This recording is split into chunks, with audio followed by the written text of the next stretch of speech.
Fatmawati SPD, yang kami hormati Ibu Wakil Kepala Sekolah Bidang Kurikulum Ibu Nurlaila SPD, dan yang kami hormati pembina siswa Bapak Rohil, serta Bapak dan Ibu Guru SMK Muhammadiyah 01 Bekasi yang tidak bisa saya sebutkan satu persatu, namun tidak mengurangi rasa terjun saya, serta teman-teman sekalian yang berbahagia. Sebelum memulai acara, izinkan saya perkenalan diri. Nama saya Gina Garniatala. Saya dari 12 TKJ. Saya di sini sebagai pembawa acara dan akan membacakan susunan acara. Adapun susunan acara yang akan kita laksanakan hari ini adalah sebagai berikut. 1. Pembukaan. 2. Pembacaan ayat suci Al-Quran. 3. Menyanyikan lagu Indonesia Raya dan Mars Muhammadiyah. 4. Kata sambutan dari Kepala SMK Muhammadiyah 01 Bekasi.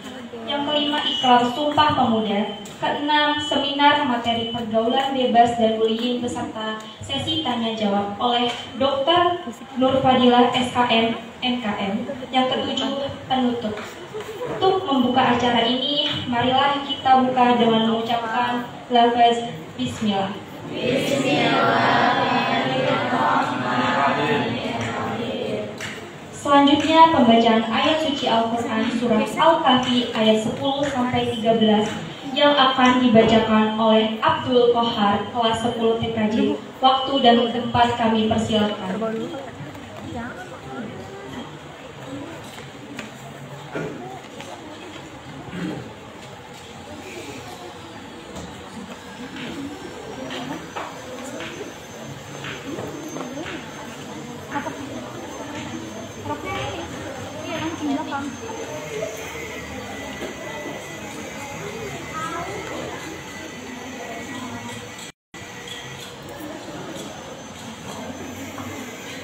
Assalamualaikum warahmatullahi wabarakatuh. Waalaikumsalam warahmatullahi wabarakatuh. Balik Ustaz kok.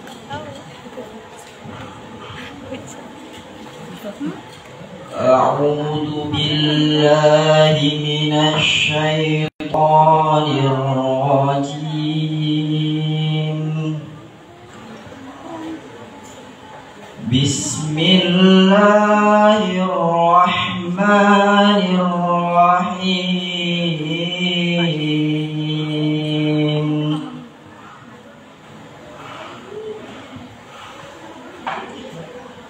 إذ أوى الفتية إلى الكهف فقالوا ربنا آتنا من لدنك رحمة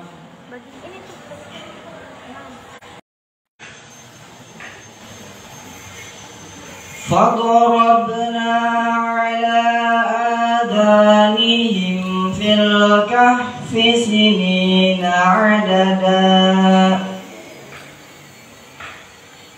ثم بعثناهم لنعلم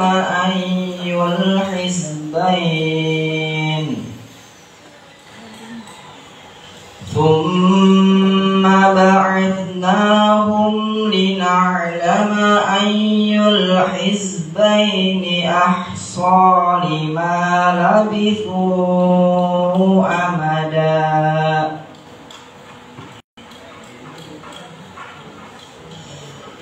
نحن نقص عليك نبأهم بالحق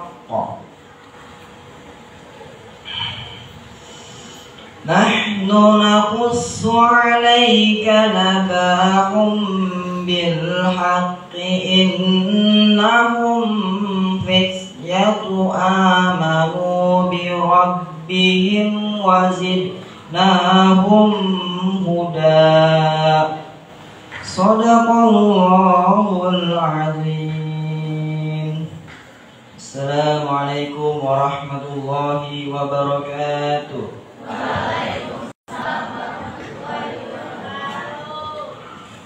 Terima kasih kami ucapkan kepada Kohar. Semoga bagi yang membaca dan mendengarkan mendapatkan keberkahan dari Allah Subhanahu wa Ta'ala. Amin.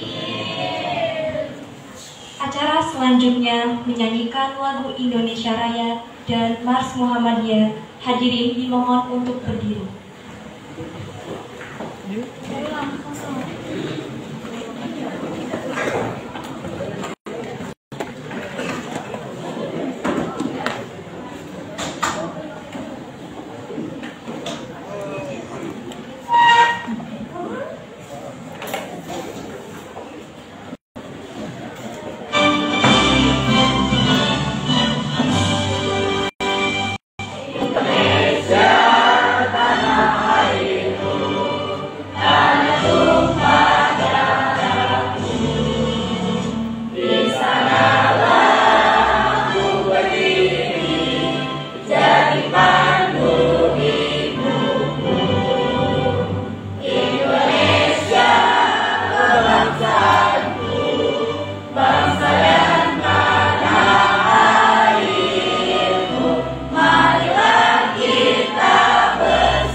Hadirin dipersilakan duduk kembali.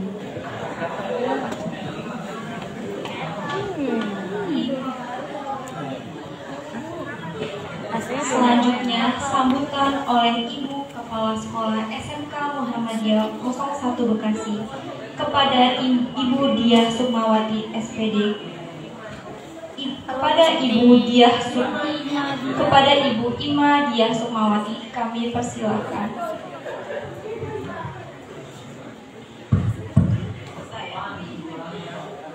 Bismillahirrahmanirrahim. Assalamualaikum warahmatullahi wabarakatuh. Waalaikumsalam warahmatullahi wabarakatuh.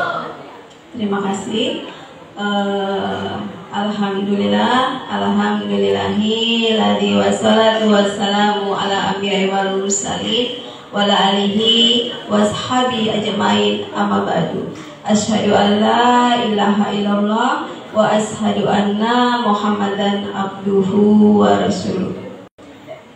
Puji syukur hadirat Allah Subhanahu wa taala yang telah melimpahkan segala nikmat kepada kita semua, sehingga pada hari ini Senin 28 Oktober 2024 bertepatan dengan Hari Sumpah Pemuda, kita masih diberikan sehat untuk bisa bertemu, bersilaturahim dan berkumpul di Aula SMK Muhammadiyah 01 Bekasi. Salawat dan salam terjukan kepada Nabi besar Muhammad SAW beserta para keluarga dan para sahabat. Semoga kita semua yang di sini mendapatkan syafaatnya nanti. Amin, amin, amin ya robbal alamin.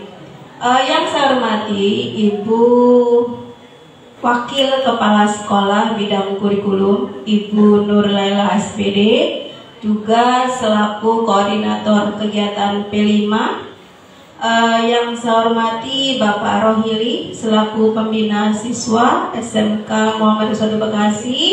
Yang saya hormati Bapak Ibu Guru, staf dan karyawan SMK Muhammadiyah 01 Bekasi, dan juga siswa-siswi SMK Muhammadiyah 01 Bekasi yang tentunya sangat dibanggakan. Kalian adalah anak-anak hebat sebagai penerus dan kader Muhammadiyah. Sebelumnya saya mengucapkan terima kasih kepada Bapak Ibu Guru, khususnya Bu Ella, Pak Iwi, dan mungkin tidak bisa sebut satu persatu yang sudah mendampingi siswa-siswi dalam kegiatan P5 dari awal sampai dengan hari ini adalah puncaknya. Dan juga untuk anak-anak yang masih semangat, khususnya kelas 10 dan 11 yang melaksanakan P5. Semoga rasa semangat, rasa mandiri dan itu bisa terbawa sampai nanti sesuai dengan hari ini, Hari Sumpah Pemuda, di mana pemuda dan pemudi Indonesia harus menjadi orang-orang yang tangguh, karena di pundak kalianlah itu nanti masa depan bangsa menjadi taruhan kita, karena kalian generasi pengurus. Khususnya untuk yang sekolah di Muhammadiyah adalah kader-kader yang akan melanjutkan tujuan dari kami, khususnya dari SMK Muhammadiyah 01 Bekasi. Pada hari ini adalah puncak daripada kegiatan P5 yang nanti akan diakhiri oleh seminar yang tentang pencegahan pergaulan bebas dan bullying yang akan disampaikan oleh Dr. Nur Fadila SKM MKM. Dan Ibu berharap itu materi sangat bagus, kalian bisa memahami, mencerna dengan baik, karena itu untuk kalian semua. Ketika nanti materi disampaikan oleh Ibu Dokter, tentunya kalian harus ada pertanyaan ketika sesi tanya jawab itu dilaksanakan, ya. Jangan hanya diam, menikmati ataupun ngobrol sendiri, karena tidak bagus. Sekolah sudah mengusahakan untuk bisa memberikan ilmu yang bagus kepada kalian, dan mudah-mudahan bisa bermanfaat untuk kalian semua. Baik, selanjutnya terkait dengan P5 sudah dilaksanakan dari kemarin hari Rabu, di mana sudah dimulai seminar tentang daur ulang sampah. Selamat datang Bu Dokter, monggo.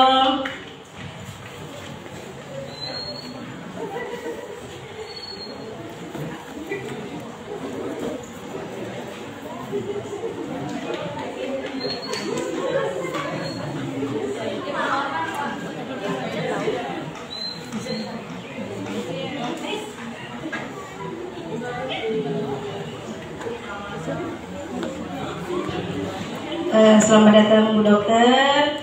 Inilah Bu Dokter Nurfadila SKM FKM yang akan nanti memberikan materi tentang pencegahan pergaulan bebas dan bullying. Beliau adalah salah satu yang ada organisasi DSE juga ya Bu, yang mungkin sering ketemu dan mungkin pertama kali untuk di SMK ya. Meskipun sudah sering, beliau ini adalah datang ke perguruan Muhammadiyah. Baik, mohon izin saya lanjutkan. Baik anak-anak, terkait dengan P5 yang sudah kalian laksanakan dari hari Rabu, di mana dimulai dengan seminar tentang daur ulang sampah, terus juga prosesnya sudah kalian laksanakan dari hari Rabu sampai dengan Sabtu.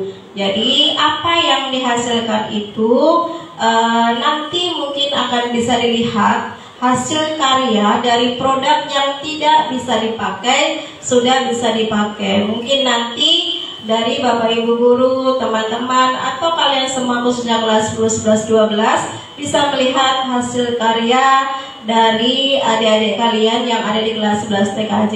Bahkan kalau kemarin melihat hasil terakhir, ada yang membuat miniatur perguruan Muhammadiyah.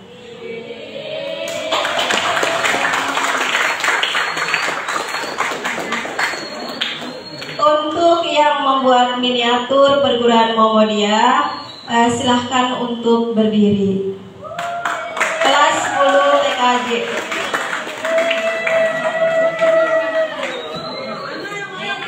Ayo silahkan berdiri.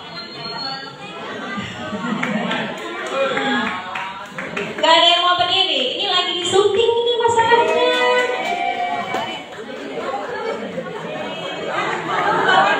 Daus ngapain Daus? Iya, nah ini adalah wajah-wajah penuh dedikasi, penuh semangat dengan hasil karya kalian sekarang terkait dengan miniatur. Mudah-mudahan kedepannya perguruan Muhammadiyah akan maju seperti yang kalian buat hari ini. Meskipun dari kardus, dari barang yang tidak berguna, yang tidak layak pakai, tapi mudah-mudahan hasil karya yang kalian buat mungkin 10 tahun atau 15 tahun ke depan akan menjadi rancangan yang bagus buat perguruan Muhammadiyah.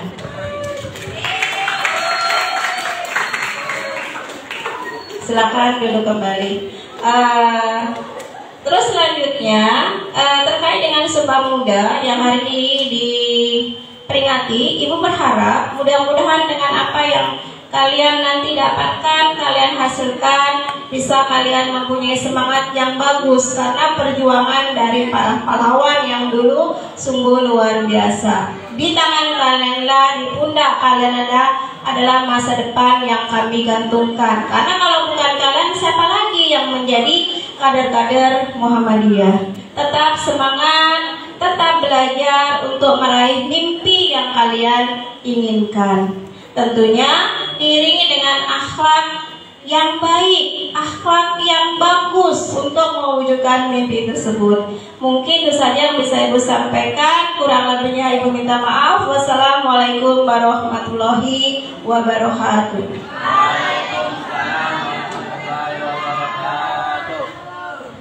Terima kasih kepada Ibu Imadia Sukmawati SPD atas sambutannya. Acara selanjutnya adalah Ikrar Sumpah Pemuda yang akan dibacakan oleh Kuzaimah dan Nayara. Waktu dan kami persilakan.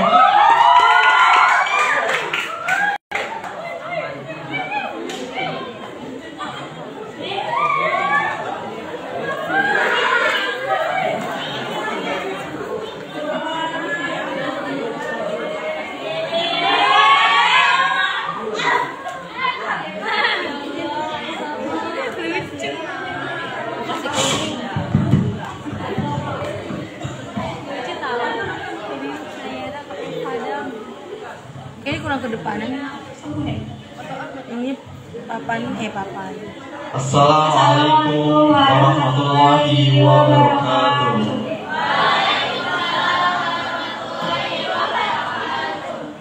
Sumpah Pemuda, kami putra dan putri Indonesia mengaku bertumpah darah yang satu, tanah air Indonesia.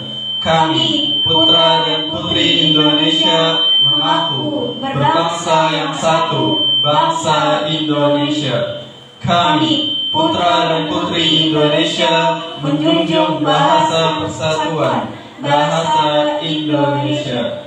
Assalamualaikum warahmatullahi wabarakatuh.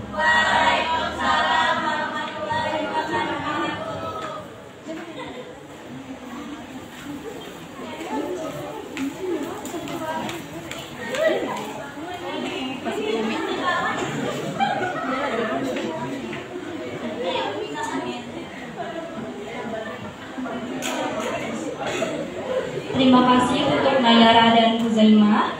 Selanjutnya memasuki acara inti. Mari kita dengarkan dengan hikmat dan seksama materi pencegahan pergaulan bebas dan bullying oleh Dr. Nur Fadilah SKM MKM. Kepada beliau kami persilakan. Dan sekaligus juga nanti ada sesi tanya. Bang Iwi, ada pesan di WhatsApp grup tuh.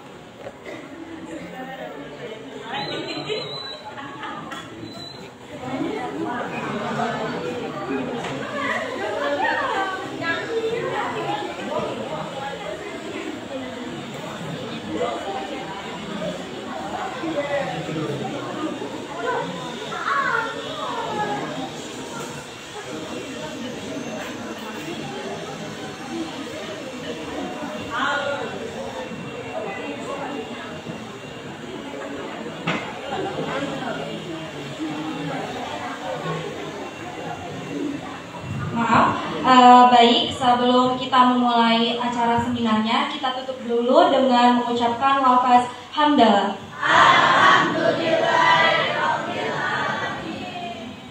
Memasuki acara inti, mari kita dengarkan dengan hikmat dan seksama materi pencegahan pergaulan bebas dan bullying oleh Dr. Nur Fadilah SKM MKM. Kepada beliau kami persilakan.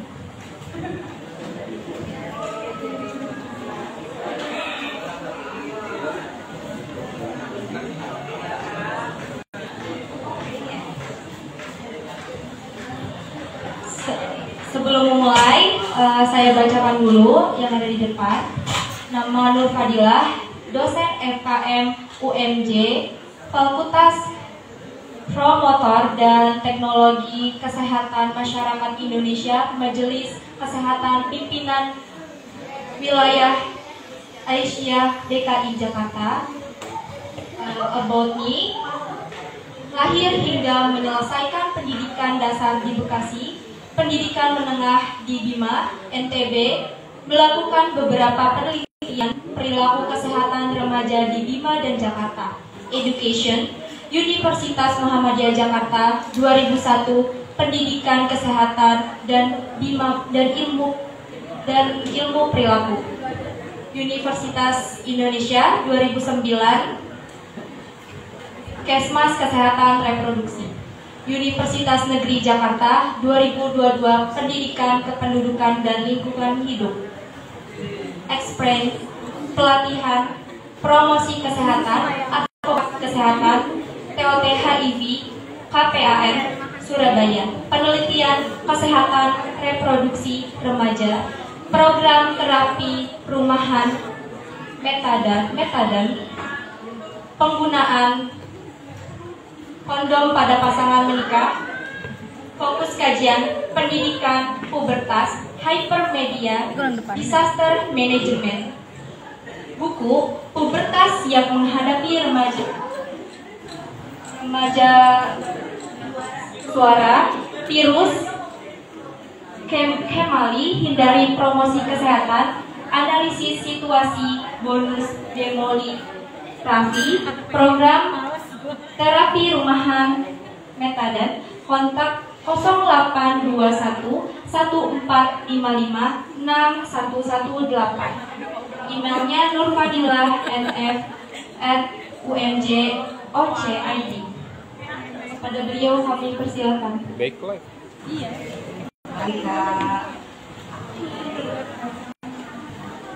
Oh, ini ada sudah.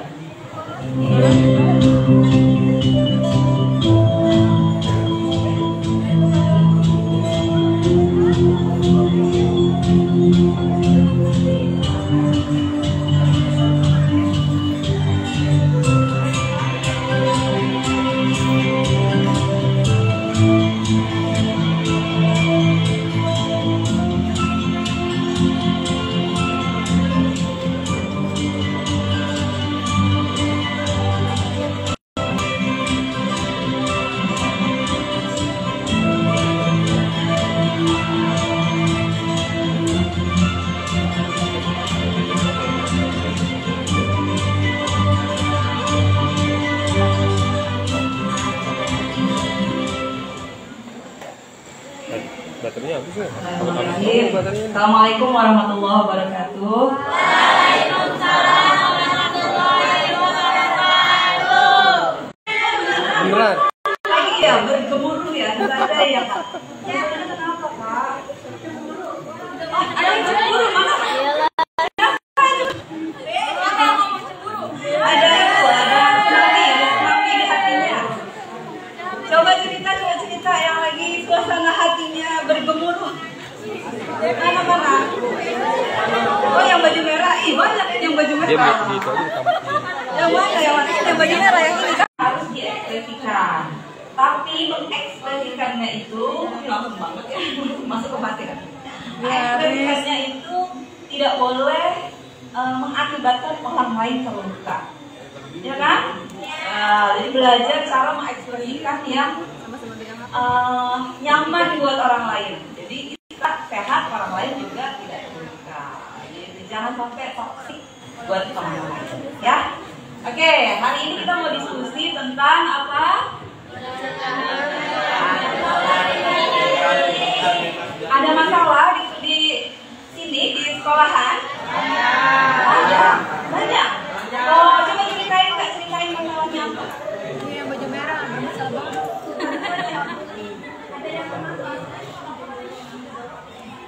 Oh, ada yang patah hati. Hatinya patah, ya Allah. Patah karena apa? Hatinya hancur karena apa? Oh, cinta tak terbalas. Emang cinta itu apa? Ini yang heboh perempuan yang heboh. Oke, soalnya hati-hati ya. Cinta itu kan emosi. Nah, emosi itu sebenarnya dia netral. Tidak ada yang positif, tidak ada yang negatif. Kalau dengan kata cinta, persepsinya bahagia atau sedih? Harusnya bahagia ya, tapi kenapa bisa jadi sedih gitu?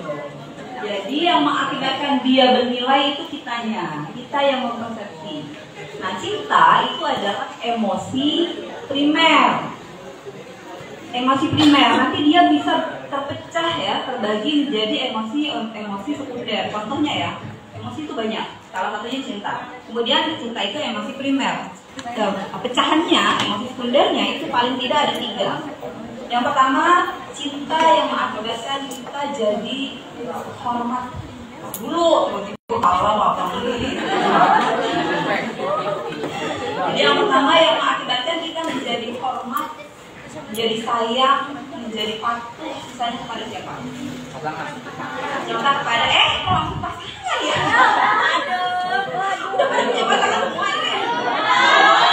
Kalian yang jomblo dong kakak.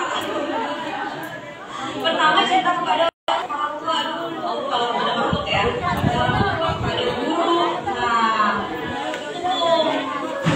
jadi kita harus hormat, sayang, patuh pada orang tua dan guru.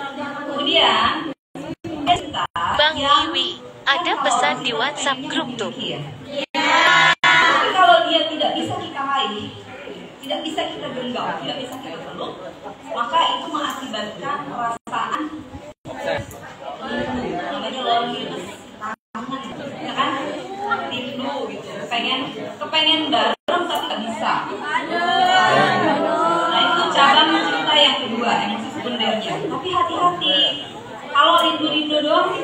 Kalau dia kemudian mengakibatkan positif ya, sehingga bilang bahwa kalau dia nggak bisa saya miliki, orang lain tidak boleh memilikinya.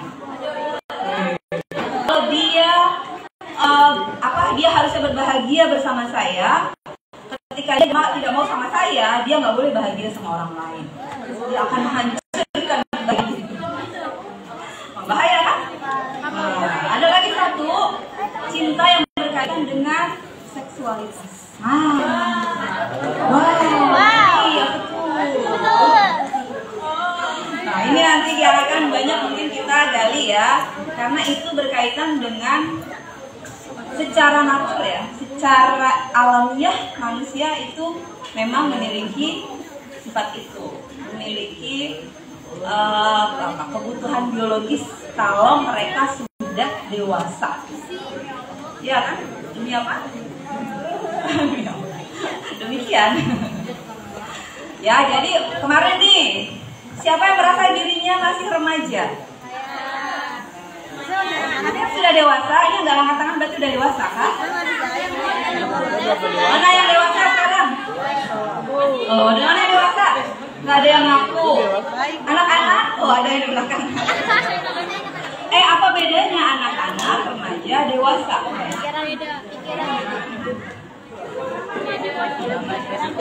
Cara berpikir. Ngomong-ngomong kemarin udah dimainkan belum Mentimeternya?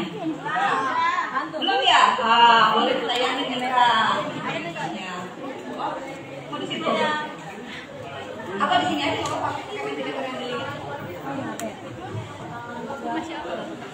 Nah, nanti yang sudah main, karena saya lihat sudah ada data yang masuk tuh. Kita akan menggali nih perasaannya teman-teman tuh kayak gimana. Ya. Kita lanjutkan dulu. Jadi pasangan, kepada pasangan itu kita sudah punya perasaan suka ya. Dari usia berapa Kak? Ingat nggak dulu? Mulai suka sama, normalnya kan sama lawan jenis ya Kak ya? Ada nggak? Ada suka sama lawan jenis ya?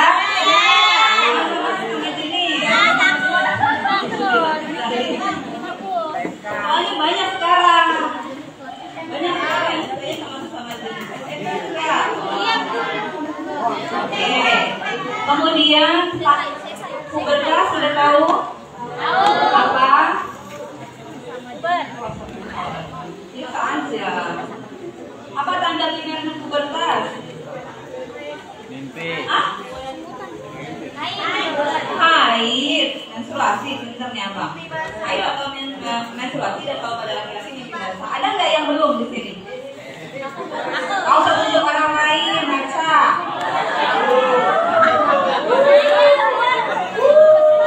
Lihat aja, udah apa belum gitu. Kau usah tunjuk orang lain. Ya, oke, itu tanda primer ya. Nah, itu tuh tanda awal, tengah, atau akhir pubertas. Oh, berarti kalau baru haid dan mimpi basah pertama kali itu berarti baru mulai puber gitu? Iya. Oh iya. Ternyata kalau menurut kesehatan itu tanda akhir. Tanda awalnya itu percepatan pertumbuhan. Namanya peak velocity weight plus body image. Bentuk tubuh, bukan make up cinta. Bentuk tubuhnya. Jadi berubah kan itu? Beberapa bagian tubuh itu terjadi perubahan. Setelah itu baru terakhir itu mimpi basah dan haid. Nah, karena tadi tanda di awalnya percepatan pertumbuhan berat badan, tinggi badan dan bentuk tubuh, harusnya kalau masih mau tinggi ngejarnya kapan?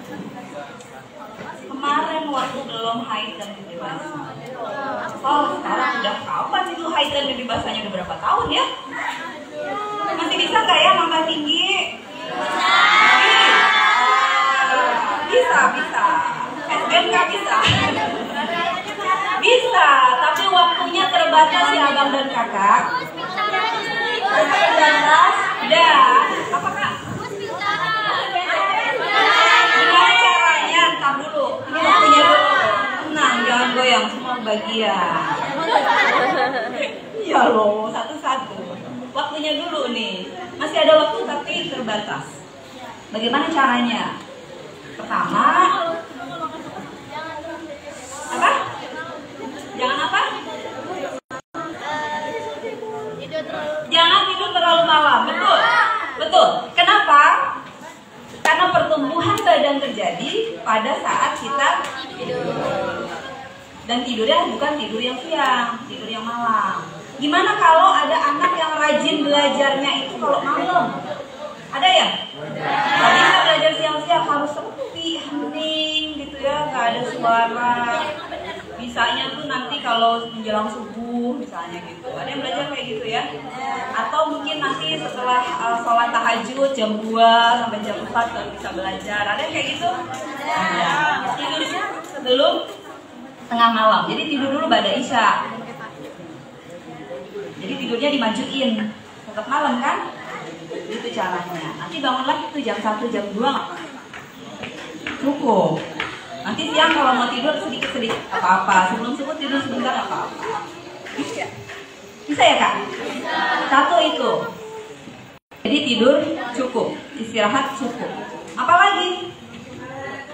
Makanannya, oh minum susu kata kakak, mantap. Makanan dan minum susu. Makanannya kayak gimana? Mbak sehat lima sempurna, kakak. Kamu itu lahir di tahun 45 ini kayaknya ya. Bagus, bagus. Masih bisa ingat yang 4 sehat 5 sempurna zamannya bapaknya Bang Iwi, tahu udah. Bapaknya Ustaz Iwi. Iya, sekarang namanya gizi seimbang. Kenapa gizi seimbang? Karena 4 sehat 5 sempurna tidak cukup ternyata. Tadi 5 sempurnanya kan susu ya, jadi sekali yang di sini. Ternyata nggak cukup Bang. Bukan cuma makanan, tapi juga harus seimbang. Olahraga, aktivitas fisik. Kenapa? Jadi mama.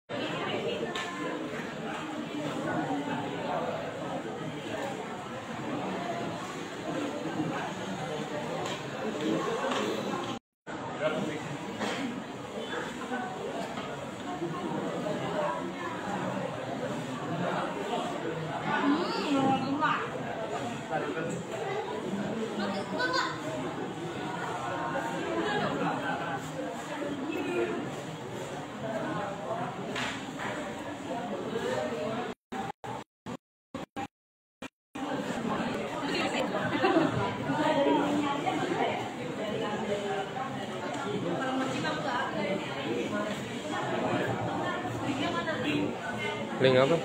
Udah kan dikirim di itu. Semalam kan dikirim link sama barcode.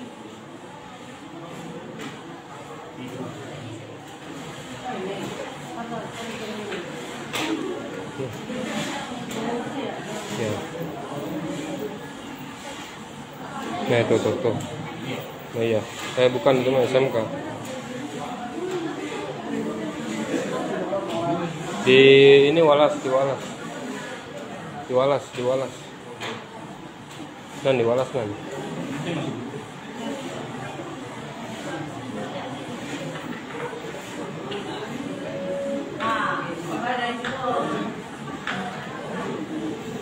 The link.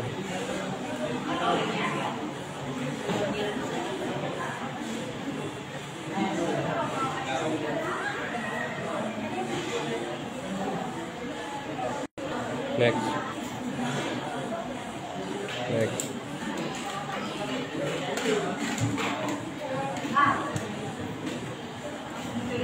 Iya, kayak semalam kan.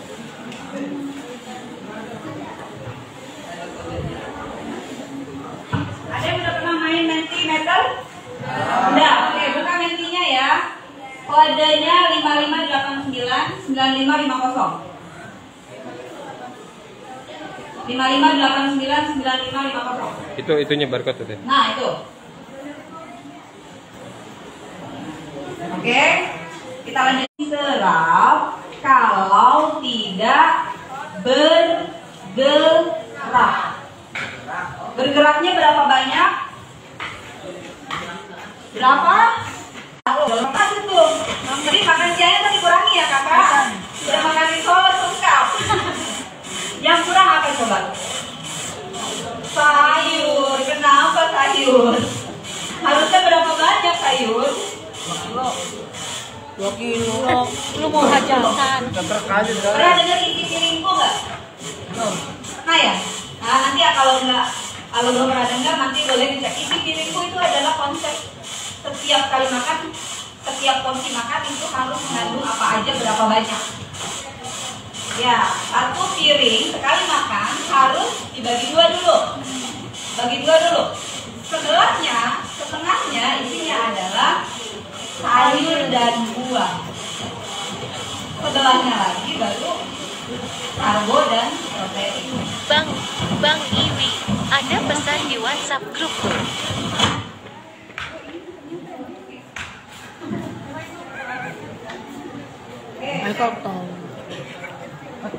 Jadi, tapi saya pakai suara saya kedengeran kan ya?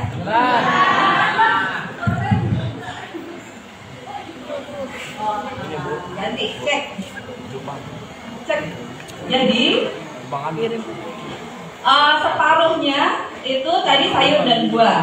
Berarti jumlahnya sama banyak ya, antara karbo, lemak, protein tadi sebelah kiri sama sebelah kanan yang sayur. Ini kurang nih berarti buah dan sayurnya.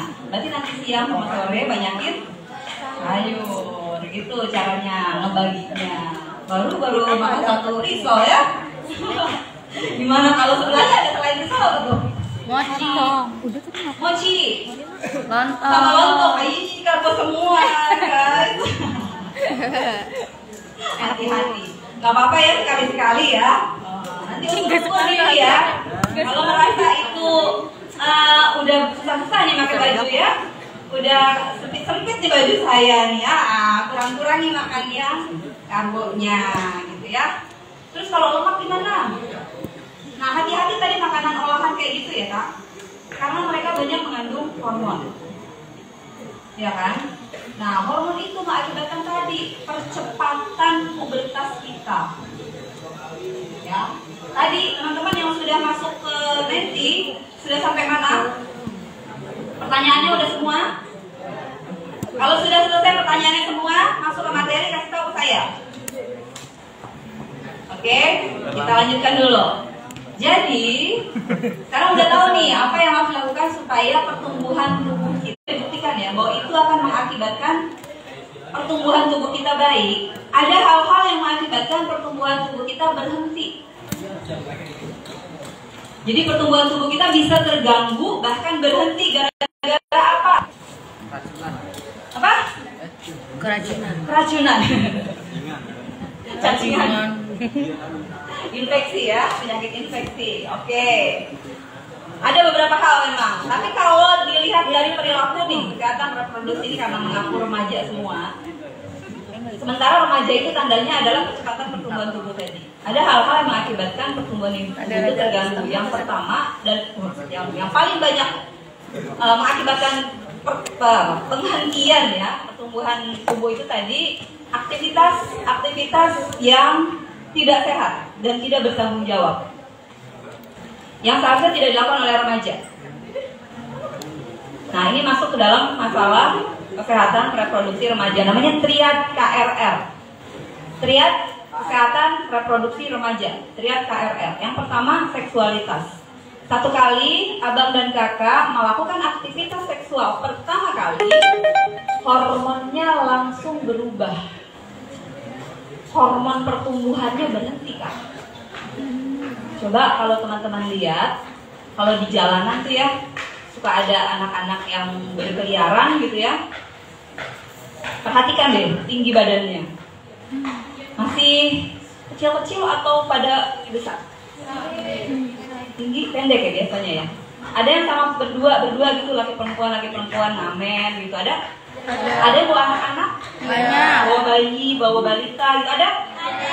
Segede apa tuh? Orang tuanya yang kira-kira yang membawanya, yang laki-laki sama perempuan tadi tuh tinggi nggak? Tinggi besar nggak? Enggak biasanya. Berhenti dia.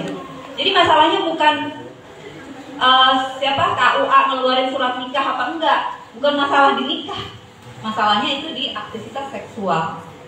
Dia mengakibatkan pertumbuhan badan kita berhenti. Nah, coba lihat saya nih. Saya kira-kira pertumbuhan badannya lempeng apa kurang? Bagus apa kurang? Kurang ya? Kurang ya, kurang. Kira-kira tinggi saya berapa nih? Sampai nggak ke 50? Sampai lah ya, ini pelit banget lah kamu nih. 150. Kalau sore itu 100 ya, kalau pagi diukur mungkin 152. Kalau udah sore itu bisa 150,5 aja. Karena makin sore kita makin turun tingginya. Makanya kamu kalau mau ngukur tinggi badan pagi-pagi udah peregangan. Ya kan? Beda loh pagi sama sore. Oke, balik lagi. Jadi, kalau kalian perhatikan saya, sepertinya saya tingginya pas-pasan. Berat badannya kurang lebih apa pas-pasan? Kurang. Kurang lagi. Pas-pasan lah Kak, saya berat badannya 50 juga kadang-kadang.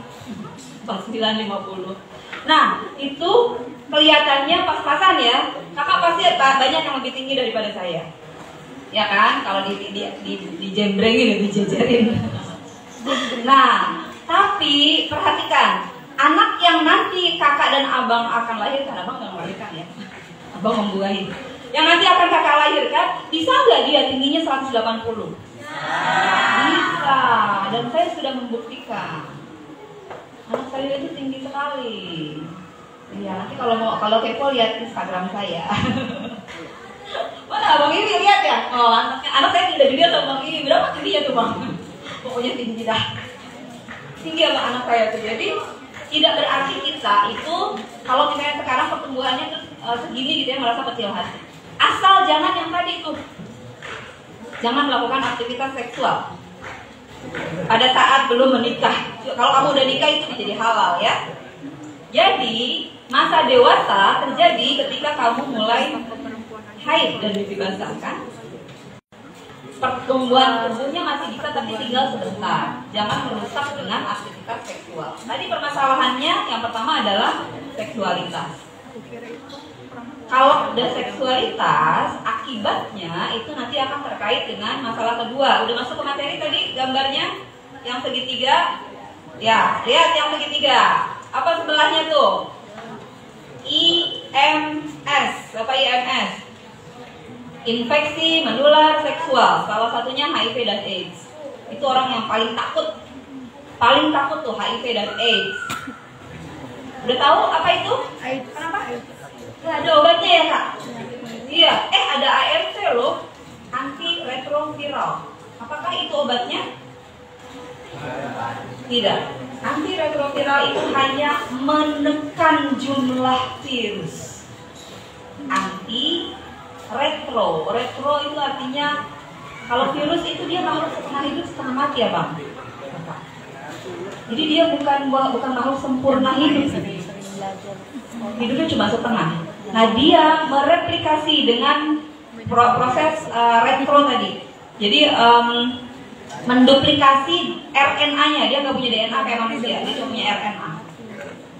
Ribonukleik asid. Asam ribonukleiknya itu didobelin terus baru dia memecah gitu makin banyak. Nah si ARV cuma bisa menekan, jadi dia mengganggu proses replikasi tadi, nggak bisa membunuh. Jadi itu bukan obat, dia cuma menekan jumlahnya. Nggak bisa disembuhin guys, mati dengan membawa virusnya. Tapi dia tidak mati karena AIDS-nya. Ya. Jadi dia mati karena apa? Infeksi opportunistic IO. Contoh, di Indonesia paling banyak orang sakit infeksi apa? Tadi ada yang nyebutin cacingan, infeksi tuh ya. TBC tahu? TBC Indonesia juara 2 sedunia. Padahal jumlah penduduknya juara 5. Tapi TBC-nya juara 2. Berarti TBC banyak kan? Indonesia matinya banyak, orang HIV matinya banyak karena Bang Iwi, ada pesan di WhatsApp grup tuh. Tapi kalau kelakuannya sembarangan tadi ya, yang jeruk makan jeruk itu, nah itu matinya lebih susah lagi, lebih repot lagi tuh. Bukan hanya infeksi TBC kan biasanya kayak penyakit orang miskin itu ya kan, nggak elit banget sakitnya TBC gitu. Dia bisa kena kanker bahkan, kanker kulit namanya Kaposi sarkoma. Jadi kulitnya itu borok-borok warna ungu, bau, gitu ya, bernanah dan sebagainya gitu. Ada yang gejalanya apa? Seperti sariawan di mulut, karena mereka oral seksnya. Jadi anal juga, oral juga. Jadi banyak ancaman untuk IMS tadi. Jadi pertama tuh tahapnya masuknya dari seksualitas, kemudian IMS. Coba lihat cek segitiganya. Satu lagi apa?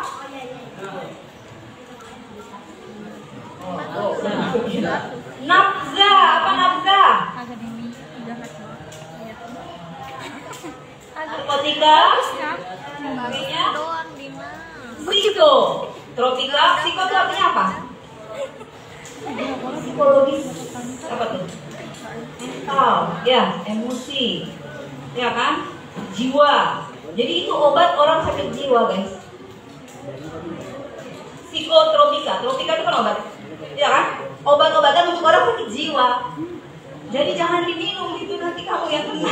Orang sehat minum obat sakit jiwa, jadi ya gila. Terus zanya, zat adiktif. Adiktif artinya mengakibatkan kecanduan. Apa contohnya?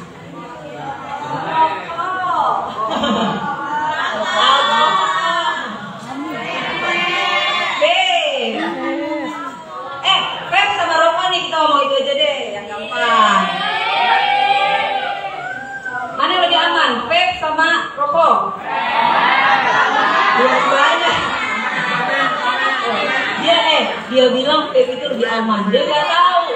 Vape itu keseluruhannya artifisial, Bang. Gak ada yang alami kan? Kalau rokok masih ada bagian yang alaminya, masih ada daunannya, ya kan, ditambahin cengkeh segala macam. Walaupun dikasih lebih banyak racunnya lebih banyak daripada alaminya. Berapa banyak jumlah racun di dalam rokok? Dalam satu batang rokok terkandung berapa ribu jenis? 4.000 jenis. 4.000 jenis racun yang ada di dalam satu batang rokok. 40 diantaranya, jadi 10%, 40 diantaranya mengakibatkan kanker.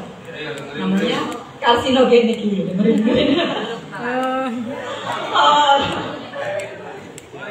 Jadi, vape lebih parah lagi karena dia seluruhnya itu artificial, semuanya itu bahan kimia, ya kan? Jadi lebih berbahaya, dan vape itu lebih gampang dimasukin bahan-bahan yang lain tambahannya tadi, jenis narkoba yang lain. Nah, siapa yang dengar kasus TDD? Ngeri ya, TDD. Apa aja yang mereka minum sampai bisa berpesta segitu lama, berhari-hari? Bir, obat kuat, Viagra, apa lagi? Jadi beberapa jenis dia campurkan. Intinya gini, nih biar gampang yang ngebayanginnya. Narkoba, nafza itu dari efeknya. Kalau dilihat dari efeknya itu ada 3 jenis. Efeknya ya, bukan jenis nafzanya. Efeknya itu yang pertama ada yang disebut stimulan. Stimulan itu artinya bikin seger, bikin kuat, bikin semangat, bikin hebat, bikin jago ngeseksnya. Itu jadi dia naikin stimulan. Satu lagi sebaliknya depresan. Efeknya menenangkan, tidur, santuy, pokoknya happy aja. Selainnya tuh dia nggak bikin ribut. Dia bisa tidur berhari-hari tuh kalau minum depresan. Nggak bangun-bangun. Beneran. Satu lagi namanya halusinogen. Ya, bikin halusinasi. Halusinasi itu berfantasi. Nah, apa bedanya fantasi sama orang yang membayangkan sesuatu yang ada kaitannya dengan dengan kehidupan nyata. Tapi kalau fantasi itu nggak ada hubungannya dengan kehidupan nyata. Jadi dia ngarang semua itu, semuanya nggak normal gitu. Nah di PDD itu mereka mencampurkan jenis-jenis obat itu.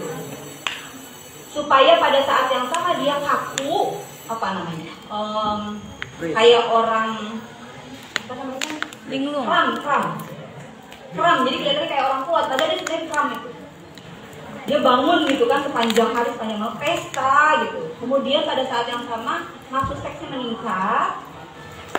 Sebenarnya kan dia udah nggak sadar tuh ya, tapi terus dikasih halusinogen juga, jadi dia berfantasi gitu. Jadi dia berpesta berhari-hari, kayaknya keren banget gitu ya. Setelah dia selesai itu, kalau dia nggak kuat jantungnya dia bisa mati di tempat itu sebenarnya. Cuma kenapa dia masih dikasih kesempatan? Ya, oh itu ujian ya. Apakah mungkin Allah mau membuat ya, mengakibatkan situasi itu menjadikan kita ambil pelajaran dari dia, atau kita mau mencontoh? Bilang kali, dia bisa kayak gitu, gue juga bisa misalnya gitu. Sampai, oke ya, 3 tuh berkaitan. Kalau orang sudah melakukan aktivitas seksual tadi yang pubertas, dia bisa terkena HIV dan AIDS. Orang yang pakai nafza dikasih jarum suntik gratis. Namanya tadi tuh yang teman-teman bilang metadon, program terapi rumatan metadon. Jadi kalau orang pakai narkoba disuntik, itu tahu nggak cara nyuntiknya? Kalau dokter nyuntikin obat tahu ya, nyuntikin vaksin tahu ya. Gimana caranya? Misalnya di lengan, ya cari urat. Kalau dia mau masuk ke intravena misalnya, itu berarti cari urat. Tapi kalau di bawah kulit itu cuma sut-sutan aja misalnya, tetap dicarikan bagiannya. Terus ambil obat, masukin ke dalam tabungnya kan, dikocok. Jangan sampai ada udara, karena kalau ada udara di situ, kamu bisa kena shock anafilaktik namanya. Udara masuk ke dalam saluran darah, nyangkut. Udaranya nyangkut di situ, gak bisa lewat udara, mati. Karena yang nafas itu seluruh sel dalam tubuh kita, bukan cuma hidung sampai paru-paru. Jadi jangan sampai shock anafilaktik, keluarin dulu udaranya, baru dia masukin ya, suntikin ya. Sekali disusukkan, selesai, ya selesai. Cabut, tutup, buang. Jarum suntiknya dibuang ujungnya. Nah, orang yang pakai narkoba itu dia nggak enak kalau makainya sendiri. Biasanya mereka pakainya kan keroyokannya. 1 jarum suntik dipakai rame-rame. Kalau ada anak perempuan di situ, kira-kira anak perempuan dapat duluan atau belakangan? Belakangan.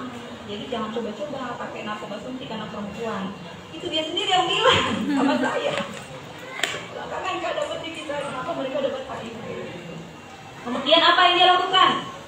Sama kayak tadi, oh dia lebih jago dari dokter, nyari ininya.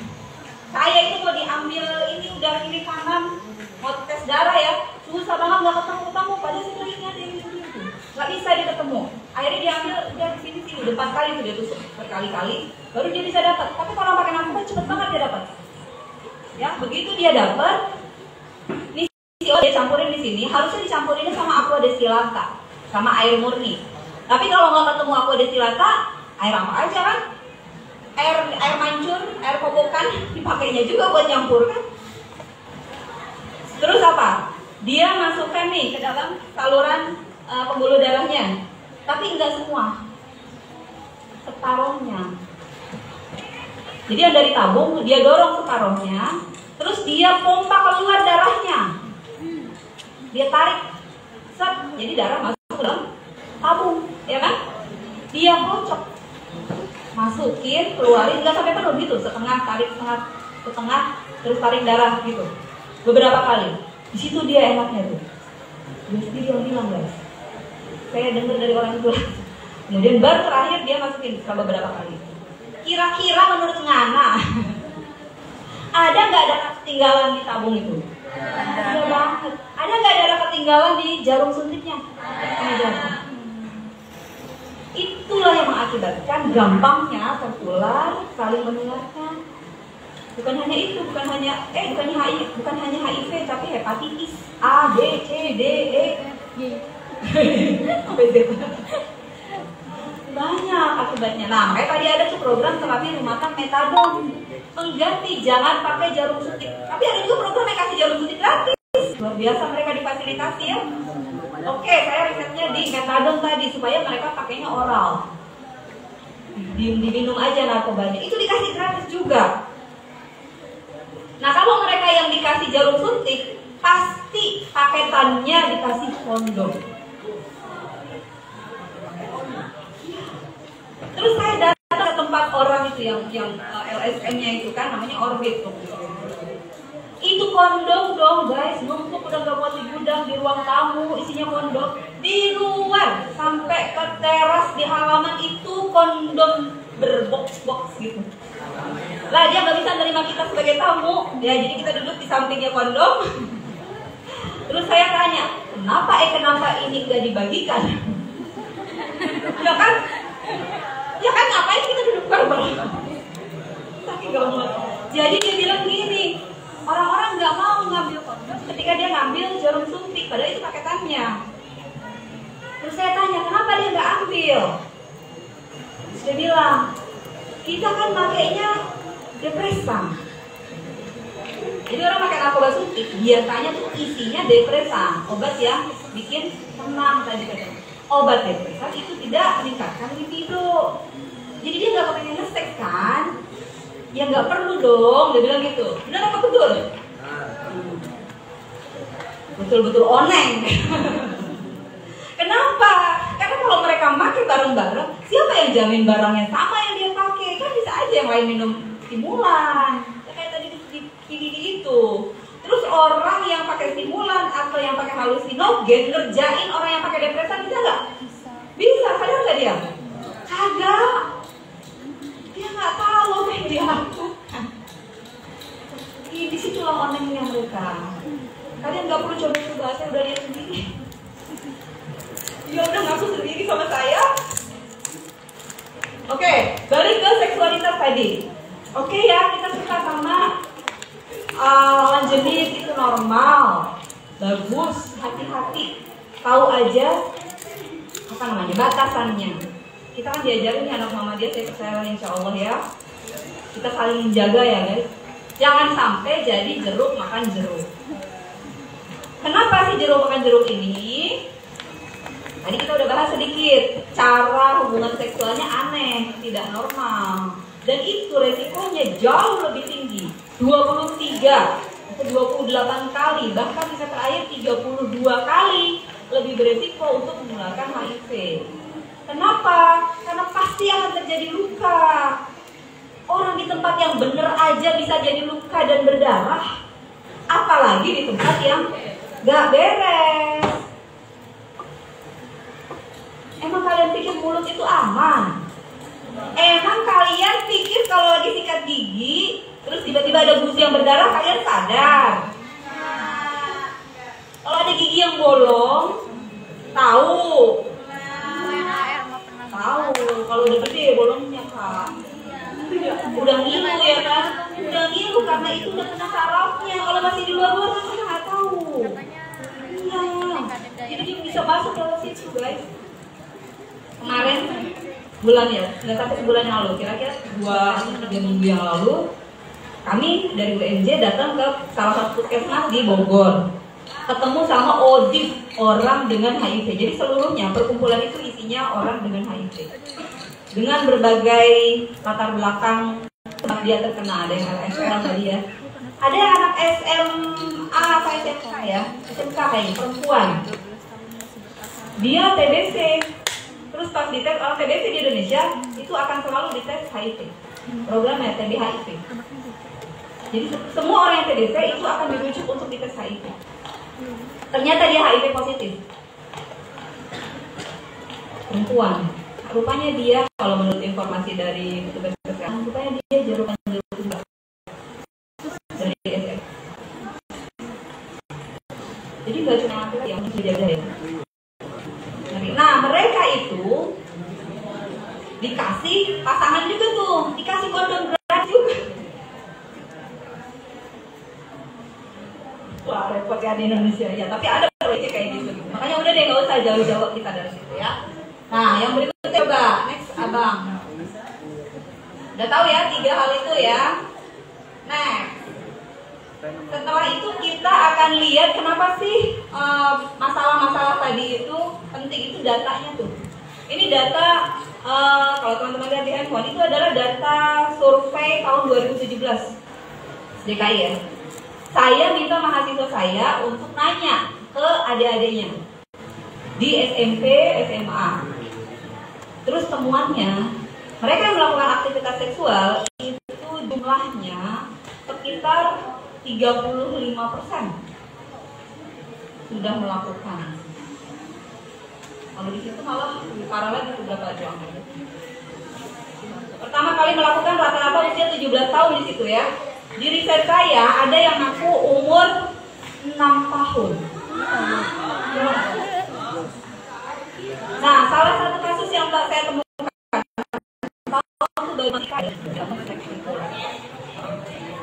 di apa namanya? Di ibu-ibu yang ngajar ngaji, ibu-ibu ngajar ikro, itu dia cerita ke saya pas lagi meeting kayak gini, tapi isinya ibu-ibu semua di rumah. Dia bilang gini, saya kalau di rumah ngaji, terus anak-anak tetangga itu kan pada ngaji sama saya. Ada salah satu yang bilang gini, anak ngaji dari sekarang SD sekitar kelas 2, itu sekitar 8 tahun ya. Terus dia bilang, saya pernah disodomi dan sekarang saya ingin melakukan itu kepada orang lain yang berbeda.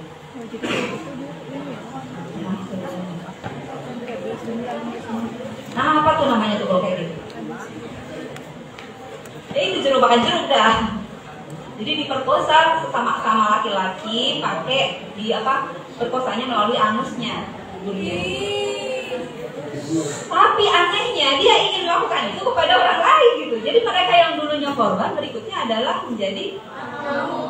Jadi kalau sekarang kalian lihat di sekeliling kita atau merasa ada potensi, nggak usah nunggu kasus maksudnya gitu ya. Kalau ada potensi kayak gitu, kita saling menjaga guys. Kasih tahu teman kamu tuh, kasih tahu gurunya. Kalau kalian merasa kurang kompetensinya, saya nggak ngerti cara ngomongnya gimana gitu. Minta tolong sama orang yang kira-kira lebih paham, gitu ya. Karena di luar sana, waktu saya datang ke kelompok GAI, kalau waktu zaman itu tuh ada namanya LSM-nya tuh Gaya Nusantara. Itu tergede di Indonesia, dapat dana paling gede dari UNICEF,